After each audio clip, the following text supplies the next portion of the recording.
চুচুড়া পিয়ারা বাগান সার্বজনীন দুর্গা উৎসব কমিটি ও উদয় সঙ্গীর উদ্যোগে এবারের প্লাটিনাম জয়ন্তী উদযাপন হচ্ছে এক অভিনব আঙ্গিকে। ফ্রান্সের বিখ্যাত ব্যাসিলিকা চার্চের আদলে ভারতীয় সংস্কৃতির সংমিশ্রণে নির্মিত হচ্ছে চমকপ্রদ দুর্গা পূজা মণ্ডপ। কমিটির উদ্যোক্তাদের কথায় সারা পৃথিবী জুড়ে চলা অশান্ত পরিবেশের প্রেক্ষাপটে এবারের মণ্ডপ সজ্জায় তারা তুলে ধরতে চাইছেন মানবিক সম্প্রীতির বার্তা। ধর্ম, বর্ণ, ভাষা নির্বিশেষে মানুষ যে ঐক্যের সূত্রে আবদ্ধ, পাশ্চাত্য প্রাচ্যের সংস্কৃতির মেলবন্ধনের মাধ্যমে সেই কথায় প্রতিফলিত হবে মণ্ডপের প্রতিটি অংশে। মা দুর্গা যেন সর্বত্র শান্তির দূত হয়ে আবির্ভাব হন, এই ভাবনাতেই গড়ে উঠেছে এবারের থিম। শিল্পীদের সৃজনশীল হাতে ফুটে উঠছে সেই বার্তা। আজকের বিশ্বে যে অসুর শক্তি অশান্তি ছড়াচ্ছে তার বিনাশ করে মানুষকে শান্তি এবং সৌহার্দ্যের পথে এগিয়ে নিয়ে যাবার দিশা দেবেন দেবী দুর্গা। প্রতিমার মূর্তি রূপেতেও থাকছে শান্তি এবং স্নিগ্ধতার প্রতিফলন। আনুমানিক 40 লক্ষ টাকা বাজেটের এই মণ্ডপ নির্মাণে ব্যবহৃত হচ্ছে ফোম, কাপড়, মেটাল, প্লাই সহ নানা উপকরণ। প্রায় 5 মাস ধরে শিল্পীরা নির্লস পরিশ্রম করে চলেছেন। ব্যুরো রিপোর্ট, আমার কলকাতা নিউজ।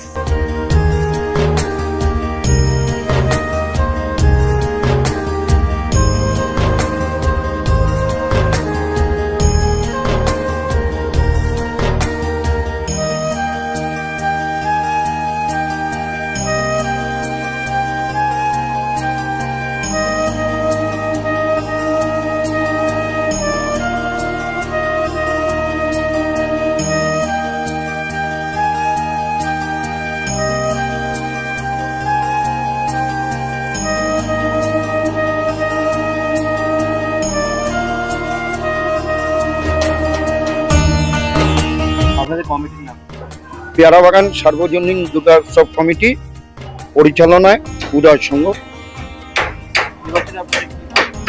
এবছরের ভাবনা হচ্ছে আমাদের ফ্রান্সের ব্যাসিলিক চার্চের অনুকরণে ভারতীয় সংস্কৃতির সংমিশ্রণ ঘটিয়ে আমরা আমাদের এই মণ্ডপ উপস্থাপনা করেছি। হঠাৎ এই ভাবনার কারণ হচ্ছে সারা পৃথিবী জুড়ে যে যুদ্ধের দামামা চলছে, আমরা পেয়ারা বাগান সার্বজনীন দুর্গাপূজা কমিটি মনে করি যে সমস্ত ধর্মের সমস্ত অংশের মানুষ প্রাচ্য এবং ভারতীয় সংস্কৃতির মিশ্রণের ভেতর থেকে মা দুর্গা যাতে শান্তির বার্তা নিয়ে আসেন, তার জন্যই আমাদের এই প্রচেষ্টা। এইগুলোর আমরা দেখাতে চেয়েছি যে দুষ্টের নাশ। সারা পৃথিবী জুড়ে যখন যুদ্ধের দামামা, তখন আমরা তাদের অসুরের সঙ্গে তুলনা করেছি। আমরা চাই এই অসুররা পৃথিবী থেকে মুছে যাক এবং দেবীর আগমনে আমরা সেই বার্তাই দিয়েছি যে মানুষ শান্তিতে বাস করুক। আমাদের পুজোর বাজেট আনুমানিক 40 লক্ষ টাকা। আমাদের মণ্ডপ প্রায় 5 মাস ধরে আমাদের এই কাজ চলছে। আমাদের মণ্ডপে আমরা যেটা ব্যবহার করেছি ফোম, কাপড়,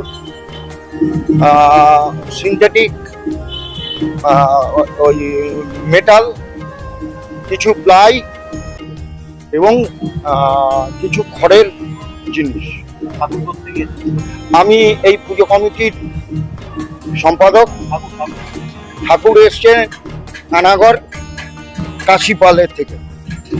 ঠাকুরকে দেখবেন আপনারা একটু লক্ষ্য করলে, আমরা শান্ত মূর্তির ঠাকুর করেছি যে পৃথিবীতে শান্তি বিরাজ করুক। আমাদের প্রতিমার মূল থিম হচ্ছে, দেখবেন খুব শান্ত প্রতিমা। তিনি দেখবেন আমরা দেখিয়েছি যে অসুররা পরাজিত হয়েছে, তারা সমর্পণ করে দিয়েছে এবং দেবী দুর্গা সেই তার জন্যই তিনি ক্ষমা করেছেন এবং অসুরদের শান্তরূপ, দেবী দুর্গার শান্তরূপ আমরা দেখি।